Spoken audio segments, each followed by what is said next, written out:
Le directeur photo, c'est pas le chef d'orchestre, c'est le premier violon. Donc c'est pas lui qui dirige, c'est pas lui qui a composé.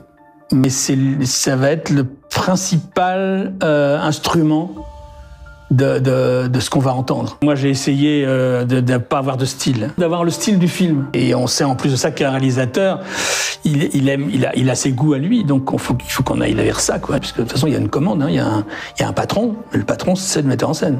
Quoi qu'il arrive, c'est le patron de tout. De toute façon.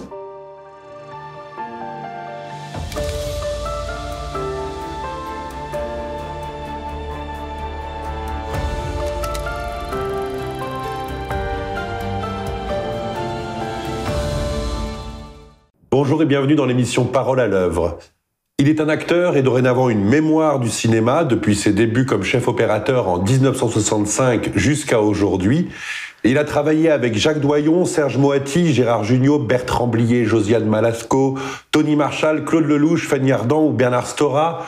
Sous son regard aiguisé sont passés Stéphane Audran, Michel Serrault, Claudia Cardinal, Michel Galabru, Antonio Banderas, Nathalie Baye, Bulogier, Philippe Noiret, Jean-Pierre Mariel et tant d'autres. C'est cette vie hors du commun au service du cinéma que nous allons explorer aujourd'hui. J'ai le plaisir d'accueillir aujourd'hui le chef opérateur Gérard de Battista. Bonjour. Bonjour. Merci d'être présent avec nous. Alors nous sommes en 1965. J'ai dit 1965, disons au milieu des années 60. C'est 1965, ouais. Vous débutez votre carrière comme chef opérateur. Alors, comment devient-on chef opérateur à cette époque-là ? Quelle formation Comme aujourd'hui, c'est-à-dire qu'on a soit les écoles. Il y a davantage d'écoles aujourd'hui qu'il n'y en avait à l'époque. À l'époque, il y en avait en France en tout cas 2. Ou alors on entre, si on peut pas entrer par la porte, on entre par la fenêtre dans le métier. C'est-à-dire que moi je suis venu par les courts-métrages, puis après le documentaire, et après entrer dans la grande profession, dans le cinéma de fiction long métrage, ensuite, en ayant passé par en ayant pu avoir ce qu'on appelait à l'époque la carte professionnelle, qui était un truc obligatoire pour pouvoir faire des longs métrages de cinéma, en l'ayant eu en venant du court métrage et non pas en venant de l'assistanat, comme c'était la règle à peu près générale. Et à l'époque, être chef opérateur, parce qu'on se dit souvent qu'avec le numérique tout a changé, avec la technologie, plus la technologie s'est précisée, plus on se dit parfois que plus l'homme a été mis en retrait. On pourra discuter de cela tout à l'heure, mais en tout cas, au lendemain de la Seconde Guerre mondiale et un peu plus, qu'est-ce qu'être chef opérateur ? Alors, un directeur de la photographie. Ou directeur de la photographie. Ouais. Parce que le directeur de la photographie, c'est la personne qui signe l'image qui est dans la salle, et pas seulement le tournage. Parce que un film, c'est d'abord ce qu'on projette. Et c'est le résultat de la préparation, du tournage, qui est une grosse part, et puis du travail qu'il y a entre la fin du tournage et le moment où le film est dans la salle, l'image a changé. Et c'est ce travail-là qu'on appelle la post-production étonnage et qui fait aussi partie du travail de directeur de la photographie. Chef opérateur, c'est plutôt quelqu'un qui opère, donc ça ne concernerait que le tournage. Sur le tournage, oui. Voilà, ce qui était le cas quand on faisait par exemple tout ce qui était reportage pour la télévision et des choses comme ça où il n'y avait pas de post-production, il y avait juste du montage. Et en fait, la pellicule, à l'époque, il n'y avait pas d'intervention photographique sur la pellicule. On travaillait avec ce qu'on appelait de la pellicule inversible, qui est l'équivalent des diapositives. C'est-à-dire qu'on faisait la prise de vue, après ça, ça partait au laboratoire, et ce qui sortait du laboratoire passait tel quel à l'antenne, sans possibilité de correction plus claire, plus sombre, etc. Les erreurs étaient plus... Les erreurs étaient plus dramatiques. C'était cash. Toutes les petites erreurs, même les plus petites, elles étaient sur l'écran. Vous avez commencé, vous l'avez dit, par le court-métrage et le documentaire, notamment avec Jacques Doyon. Avec Doyon, plus tard. J'ai commencé en fait avec Serge Moati. Serge Moati, qui était un de vos amis, je crois. On s'est connus, on était en 5e, on avait 11 ans. Donc vous avez tourné vos premiers films déjà à l'époque ? Oui, pas à 11 ans, à 15-16 ans. Donc avant 65, oui. C'était des films d'amateurs, on va dire des films d'amateurs de lycéens.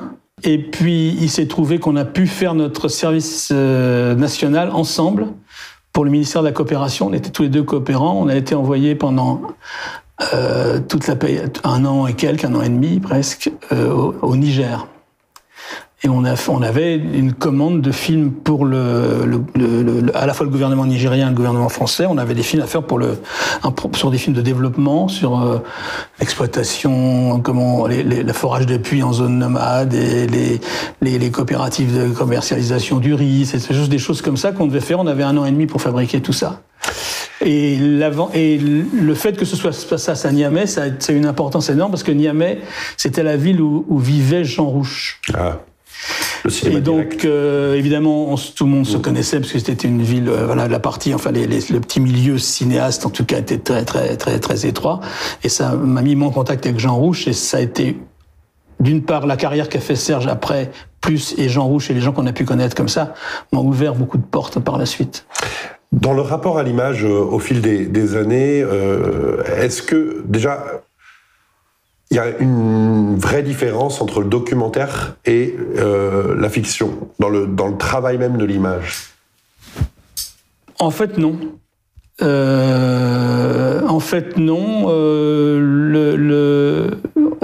y a beaucoup de documentaires pendant lesquels on était obligé d'éclairer, par exemple. Surtout qu'à l'époque où j'ai commencé, les pellicules étant très peu sensibles, on ne pouvait pas être dans un intérieur sans avoir à mettre au moins une source de lumière en plus de la réalité. C'est-à-dire que la lumière du bon Dieu dans un intérieur, elle ne suffisait pas à impressionner la pellicule. Donc il fallait éclairer tout le temps. Donc on commençait à éclairer même dans une scène documentaire. C'est-à-dire, c'est quoi un documentaire? Ça serait un film dans lequel il n'y a pas d'acteur. Ça serait un film dans lequel la caméra va improviser. Mais il y a des fictions qui se passent comme ça. Ça serait un film dans lequel il n'y a pas de scénario écrit, mais il y a des fictions qui se passent comme ça. Et puis il y a des documentaires qui sont eux complètement très très écrits à l'avance, très posés, avec une mise en scène, un filmage extrêmement précis, méticuleux. Donc moi j'ai jamais su la frontière entre documentaire et fiction. C'est-à-dire que dans les deux cas on peut préparer un plan, quoi. On peut préparer un plan. Il y a des plans très préparés pour faire des documentaires et des plans complètement improvisés dans les films de fiction. Et alors on va dire après, c'est un peu comme un documentaire. Ça, je sais pas. J'ai travaillé avec des grands cinéastes des grands réalisateurs de films documentaires. Donc Rouch alors j'ai pas travaillé avec Rouch au tout début parce que Rouch faisait ses images lui-même. J'ai fait avec Rouch son dernier film en 2001 parce qu'il tenait plus la caméra, il était âgé, etc. Et j'ai travaillé avec François Reichenbach, dont j'avais présenté les films au ciné-club du lycée. J'ai travaillé avec Chris Marker. J'ai travaillé avec William Klein. Tous ces gens-là avaient des manières complètement différentes d'aborder un sujet. Marker, il avait presque le scénario écrit à l'avance. Il avait un gros travail de réflexion sur le montage. Jean Rouch, son grand avantage, il me disait toujours, c'est qu'il était là et qu'il pouvait mettre des années à faire un film. Tout parce qu'il faisait plein de choses en même temps. La chasse au lion à l'arc, qui est peut-être son meilleur film, et pour moi, peut-être un des meilleurs documentaires de l'histoire du cinéma, il a mis 5 ans à le tourner. Parce que le lion venait pas, parce que les chasseurs étaient pas prêts, parce que plein de choses, une campagne de chasse ne marchait pas, on recommençait l'année d'après, etc., etc. Et François Reichenbach, c'était l'improvisation permanente. Il se promenait tout le temps avec une caméra chargée dans son coffre, dans le coffre de la voiture. Moi, j'ai fait des voyages avec lui. On a fait des Paris-Tokyo en avion avec la caméra chargée sur les genoux pendant tout le voyage. J'en avais marre à la fin parce que c'était quand même facile. Et on filmait des nuages par les hublots, etc. Et après, il allait voir, je sais pas dans quel film je vais le mettre, je vais réfléchir, j'en sais rien. Et on tournait pour le plaisir. Donc l'image, et peut-être aussi quelle est la différence entre l'image cinéma et l'image télé? Est-ce qu'il y en a une aussi ou pas? Non. Donc en fait, les tournages sont différents parce que en télévision, par exemple en fiction, en télévision, on a moins de temps, donc on va plus vite. Les découpages sont fatalement plus simples parce qu'on peut pas rester dans une séquence aussi longtemps que dans un film de fiction. Mais ça, c'est des questions d'argent, c'est pas autre chose. Donc en gros, la question de l'image ne se situe ni à l'endroit du genre du film, ni à l'endroit de la destination du film par rapport à l'écran, mais elle se juge à quoi? Alors elle se juge au réalisateur? Mais parce qu'il y a pas de différence. Je continue à dire qu'il n'y a pas de différence. Il y a une différence technique parce que, évidemment, pour la télévision, en tout cas, il y a longtemps, on travaillait en 16 mm puisque l'écran n'était pas grand. Les écrans de télévision aujourd'hui sont plutôt grands, mais imaginez des télévisions quand on avait un poste qui était large comme ça, c'était considéré comme un grand écran en 1960. Donc on travaillait en 16 mm par exemple, donc la pellicule était la même, hein, l'émulsion en tout cas était la même. Bon, les caméras étaient moins lourdes, moins grosses, la pellicule coûtait moins cher, donc on tournait en 16 mm pour la télévision et on s'est mis à tourner en 35, on n'a jamais pu tourner, en 35 non, mais aujourd'hui en numérique, on utilise le même capteur numérique pour faire de la télévision que pour faire des films qui destinés au grand écran. On a le même matériel complètement aujourd'hui. Mais à l'époque, non. À cette époque-là, moins. L'image se fait par le réalisateur, par le dialogue entre le chef opérateur. En fait, quelle est la place du directeur de la photographie, pour être plus large, et le réalisateur? Ça dépend complètement des réalisateurs. Il y a des réalisateurs qui ont des demandes très précises, qui par exemple ont des grosses connaissances techniques, ce qui n'est pas le cas de tous les réalisateurs. Mais les réalisateurs pour qui les focales d'objectifs sont des choses qui sont pas du tout secrètes. Certains réalisateurs d'ailleurs en plus ont des formations d'opérateurs.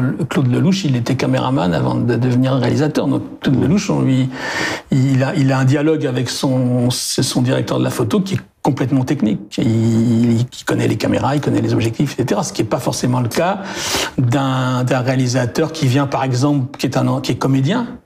Comme Gérard Jugnot ou Josiane Balasco. Quoique Jugnot est très rapide. Gérard Jugnot, c'est différent parce que Gérard Jugnot, il avait une volonté d'être réalisateur au début. Sa première vocation, c'était d'être réalisateur avant d'intégrer la troupe du Splendide, etc. Mais Josiane vient de la comédie. Et alors, elle avait des idées très, très précises techniques parce qu'elle savait bien à l'avance si telle séquence allait se tourner en un plan séquence ou allait se tourner, allait être découpée. Elle savait très, très bien, elle sait, je pense, toujours très bien si telle réplique, elle veut l'avoir dite de face ou de dos, en gros plan ou pas, etc. Donc quand elle demandait un objectif, sans forcément donner la focale, mais on mettait, et elle savait très bien après en regardant dans la caméra si c'était ce qui lui convenait, c'était ce qui correspondait à l'image qu'elle avait rêvée quand elle avait écrit ou pas. Donc on changeait. Elle avait quand même une volonté technique précise. Même si au tout départ, je dirais vraiment de l'écriture, c'était pas le cas, mais ça venait après. Et puis ces réalisateurs-là, en bout de 2-3 films, ça y est, ils savaient quoi. Ils avaient même techniquement. Ils avaient bien visité la cuisine, ils savaient. Oui, bien sûr. Et vous avez travaillé avec vous avez fait des collaborations uniques. Je pense à Gazon Body avec Josiane Balasco. Vous avez fait Vénus Beauté Institute avec Tony Marshall. Et puis vous avez eu des collaborations long cours. J'ai cité Jacques Doyon, on a parlé de Serge Moati, Claude Miller, enfin tant d'autres. C'est deux rapports totalement différents, j'imagine. Sauf le premier film des collaborations au long cours, mais le rapport sur un seul film avec un réalisateur ou une réalisatrice et puis un rapport au long cours, c'est deux approches... C'est deux approches différentes au tout début, mais après, quand le tournage commence, c'est pareil. C'est comme le premier film, on se connaît pas bien, la première semaine est un peu comme ça, et puis après, ça va. Et après, il y a quand même un langage commun. Et puis pour les gens qui n'en étaient pas à leur premier film, j'avais évidemment vu les films avant, je savais... Quand j'ai fait un 2-3 soleils avec Bertrand Blier, croyez-moi que j'avais tous les films de Blier, je les connaissais, et même certains presque par cœur, avant même d'y aller, donc je savais... Je savais pas comment ça allait se passer, mais je savais où j'allais. Enfin, je savais où je mettais les pieds, même en étant mort de trouille. Et il y a des réalisateurs qui vous ont marqué par rapport au travail de... Ah, bien sûr, oui, évidemment. Comme qui ? Blier, par exemple, on parlait de lui à l'instant.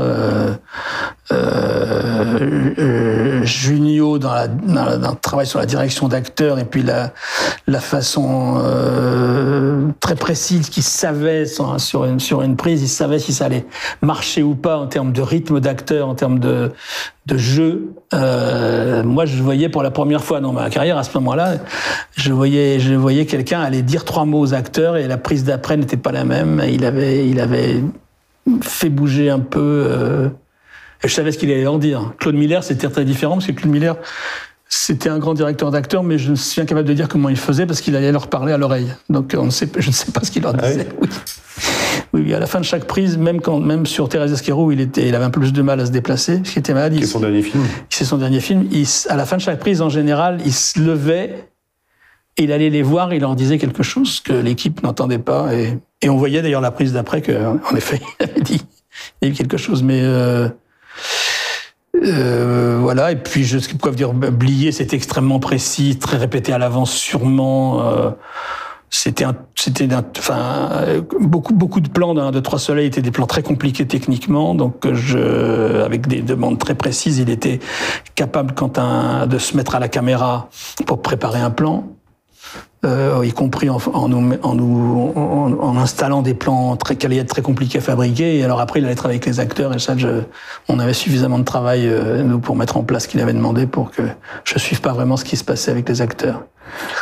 C'est ça, vous avez une grande séparation avec le monde des acteurs, le monde... Sur certains films ou certains films non. Il y a des films où quand la technique est très simple, on a vraiment du temps pour les regarder jouer, pour les voir travailler, les voir avancer dans une scène. Et puis il y a d'autres films où on est pris par des tas de choses techniques. C'est sûr que si c'est un plan fixe, il y a qu'à les regarder. Quand c'est un plan film, voilà, comme les acteurs pensant parfois que le premier spectateur d'un film, c'est le caméraman, en fait, se trompe parce qu'en fait, on a, à part sur un plan vraiment fixe, où tout est préparé, on n'a pas grand-chose à faire, on peut les regarder jouer, mais dès que la caméra bouge un peu, en fait, ils ne savent pas que l'œil fait sans arrêt ça, ils regardent tous les coins de l'écran, les pieds, les marques, les trucs. Et puis après, mais il n'y a qu'une seule personne qui regarde les metteurs en scène, qui regarde des acteurs jouer, c'est le metteur en scène. D'ailleurs, c'est très simple quand on est sur un plateau et quand on entend couper, on voit les acteurs, immédiatement l'œil de l'acteur va chercher quelqu'un. Il faut un œil, il faut quelqu'un qui soit là. C'est pour ça que souvent c'est vous ? Non, ça doit être le metteur en scène. Le réalisateur, il est là pour ça. Parce qu'il n'a fait que ça, lui, de regarder les acteurs jouer. Caméraman, il y a des plans où on n'a fait que de regarder leurs pieds pour voir s'ils étaient bien dans les marques, etc. Donc... Et est-ce qu'il y a des spécificités du chef opérateur ou du directeur de la photographie par rapport à l'équipe technique ? On parle beaucoup et c'est normal, hein, on dit souvent que c'est le plus proche collaborateur du metteur en scène, du réalisateur, le chef opérateur. Mais est-ce qu'il y a un endroit très précis du directeur de la photographie, dans son rapport aux autres techniciens ? Il y a un rapport très précis aux autres techniciens de l'équipe image déjà, parce que quand on engage un directeur de la photo, on engage en même temps son équipe. Et donc évidemment, il y a des réalisateurs, par exemple. Il y a un métier qui s'appelle le cadreur. Et très souvent, surtout aujourd'hui, directeur photo et cadreur, c'est la même personne qui fait les deux. Moi, j'ai très très souvent fait les deux choses en même temps.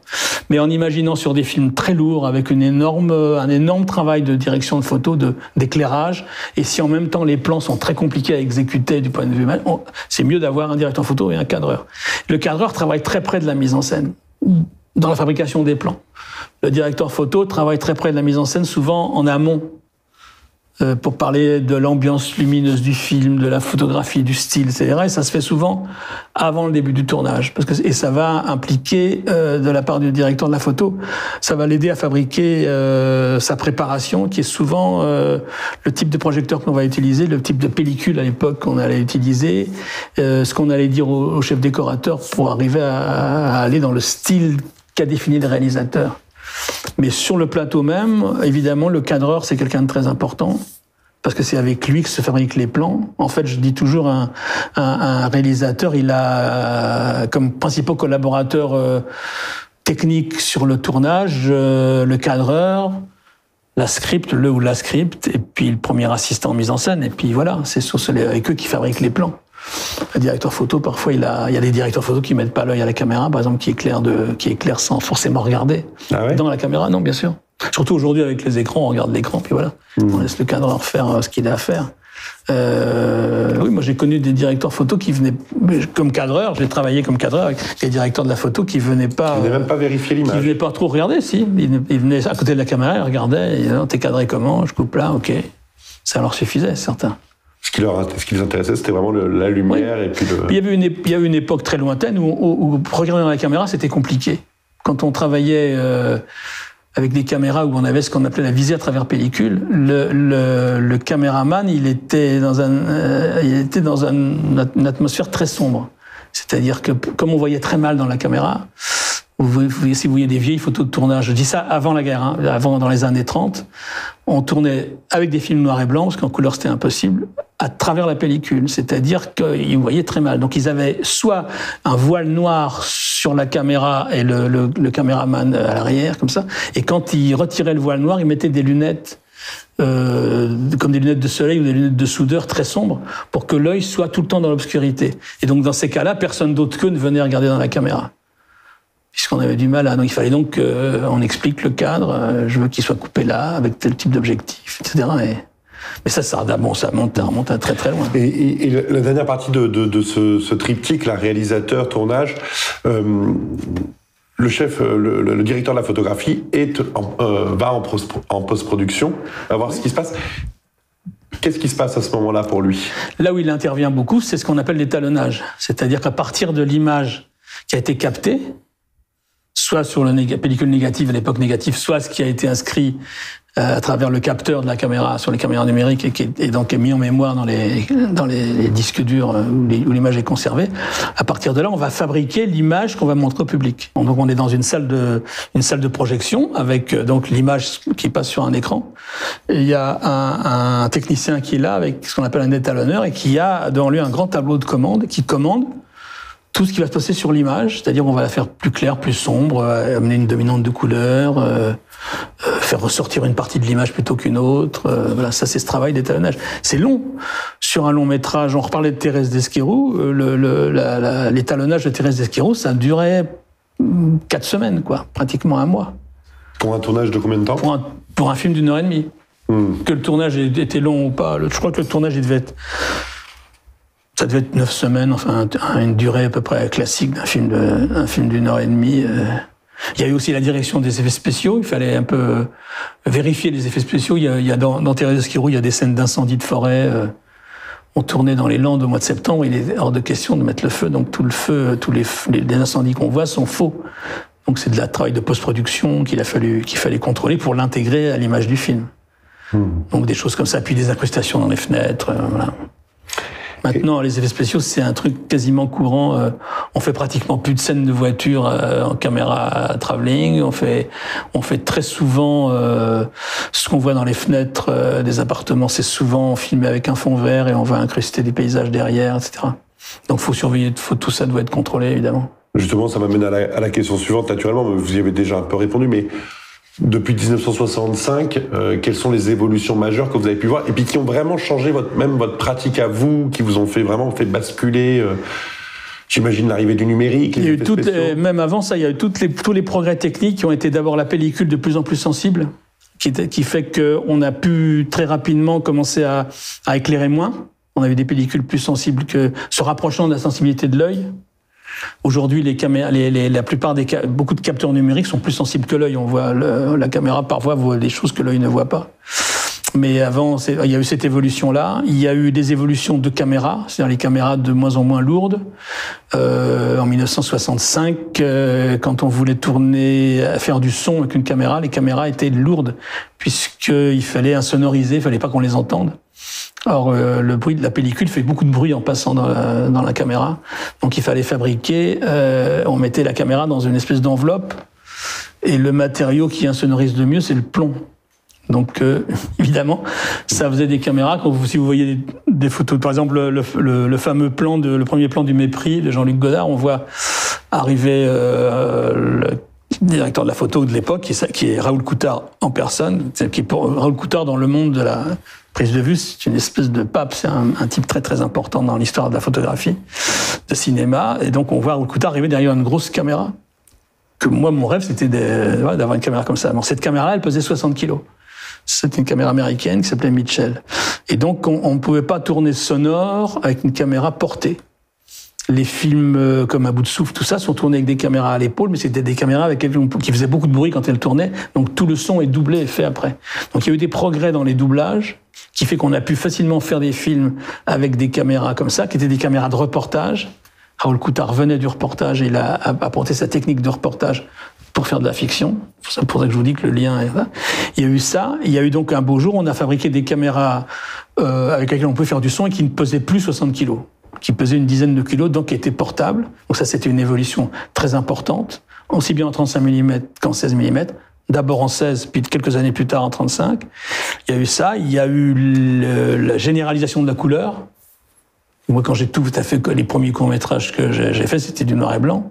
Donc la couleur amenait des techniques, il fallait apprendre davantage de choses, connaître davantage de choses sur la colorimétrie, sur les filtres, etc. Donc, il y a eu ces évolutions-là. Il y a eu, en plus de ça, donc l'augmentation de sensibilité des pellicules, la légèreté des caméras, la légèreté du matériel d'éclairage.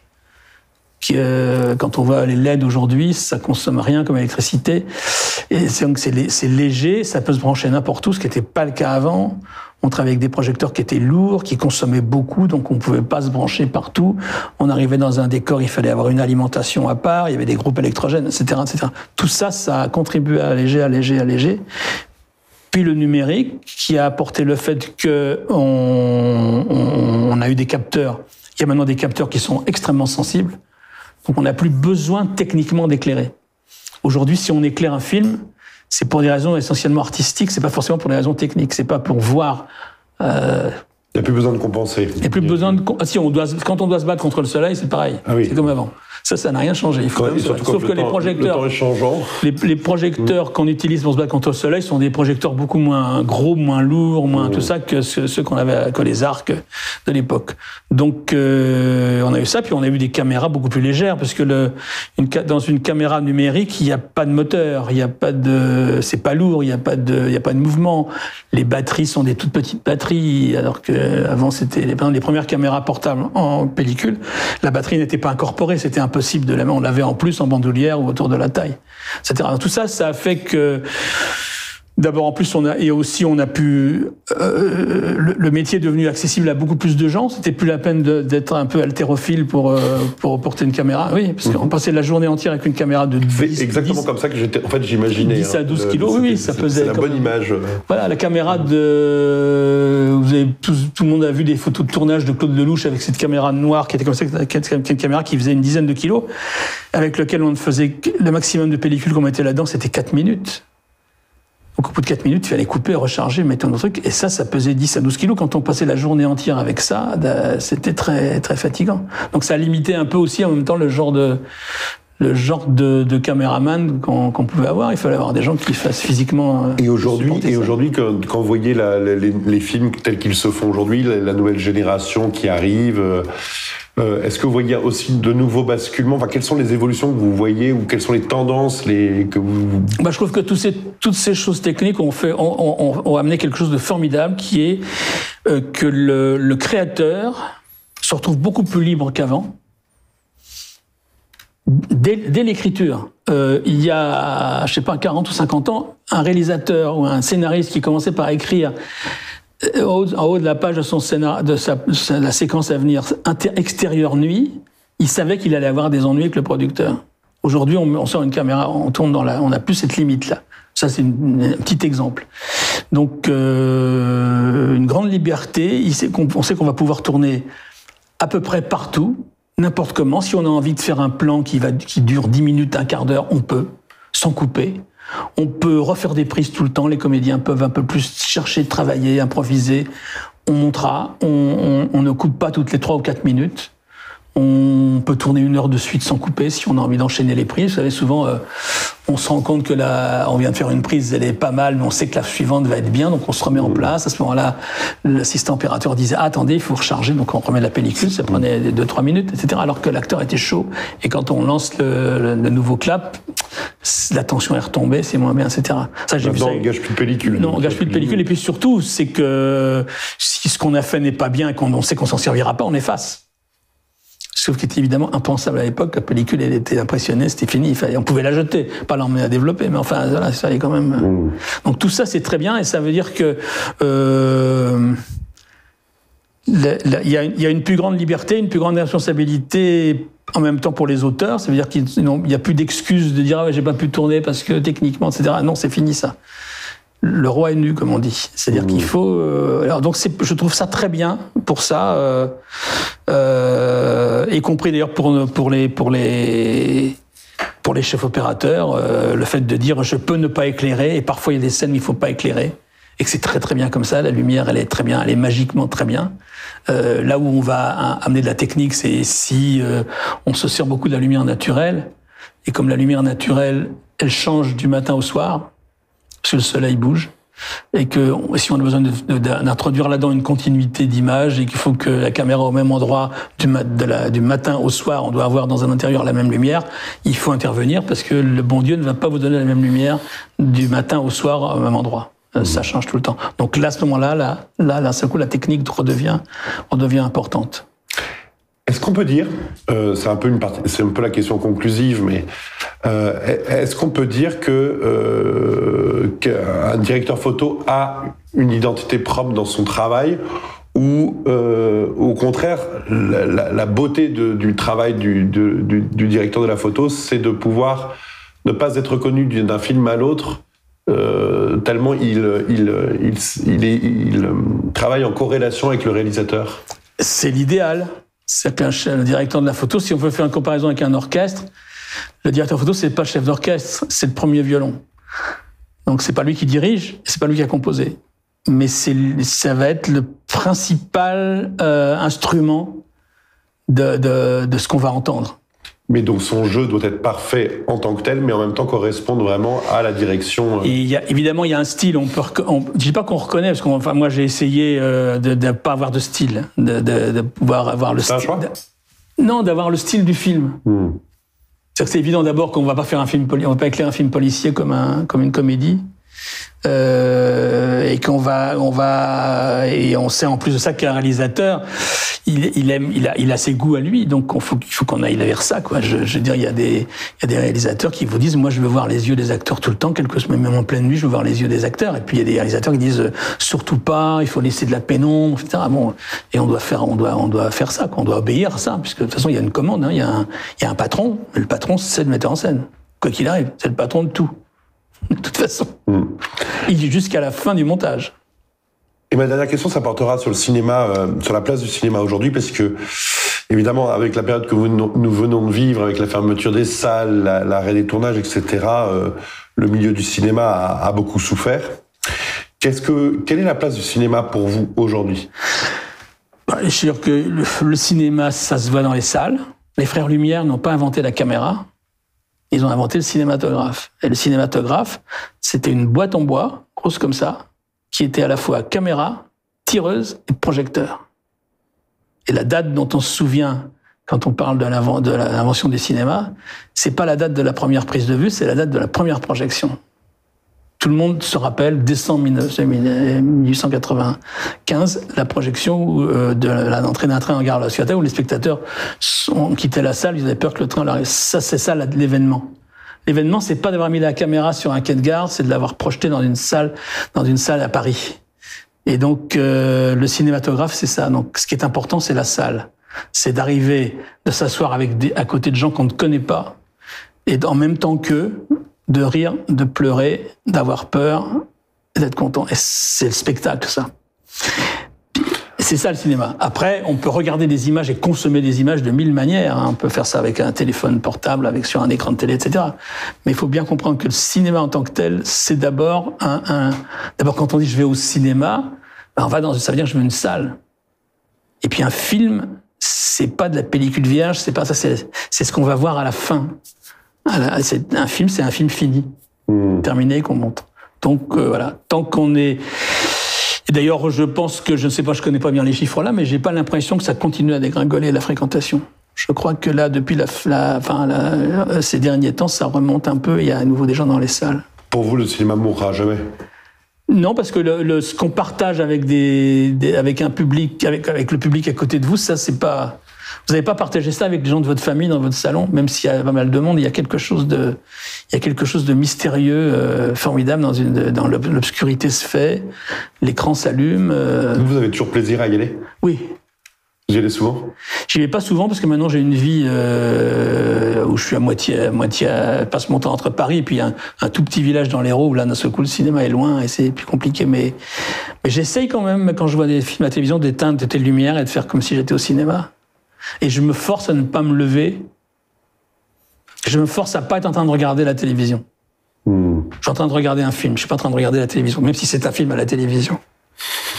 Compliqué. Mais je me lève si je regarde un match de foot, un match de rugby. Merci beaucoup. Petite question que je pose à tous nos invités en fin d'entretien. Nous partager un coup de cœur artistique. Alors, on peut parler cinéma encore, hein, mais ça peut être tout à fait autre chose. Un coup de cœur artistique récent que vous avez. Récent, moi qui suis le seul dont on n'a pas parlé beaucoup là, c'est que je pense que le cinéma, ça prend en allant au cinéma et non pas forcément dans les écoles. C'est-à-dire qu'il faut apprendre dans les salles. Donc j'ai beaucoup d'importance à la cinéphilie. Et donc je prends des plaisirs formidables à revoir des vieux films et revoir, comme ça m'est arrivé il y a pas longtemps, revoir Madame 2. C'est un grand moment. Ça a été un grand moment. Et puis l'autre gros moment, si vous voulez que je vous dise vraiment la vérité, un des derniers moments où j'ai énormément vibré ces temps-ci, c'est le grand chelem de l'équipe de rugby. Là, j'ai vibré beaucoup. Je ne peux qu'être d'accord. Et puis là, un livre que j'ai relu, que j'avais lu quand j'étais ado et que j'ai relu là et que j'ai pris un plaisir fou à le lire, c'est un Giono. Il était là, j'ai sorti un vieux bouquin d'une vieille bibliothèque. Lequel ? C'est un de Beaumugne. Ah oui. Ce qui est pas très gros, c'est bien. Et ça a fait un très beau film qui s'appelle Angèle. Mais j'avais oublié à quel point c'était extraordinairement bien raconté. C'est que c'était en même temps un conteur, quoi. Très grand conteur. Il faut des filmeurs pour faire des films et il faut des conteurs pour écrire, pour raconter des histoires. Voilà. Merci beaucoup, Gérard de Battista, d'être venu sur ce plateau.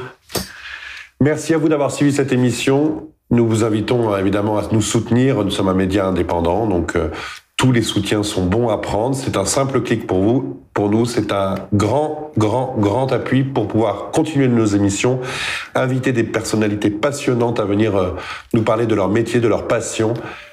Merci et bonne journée.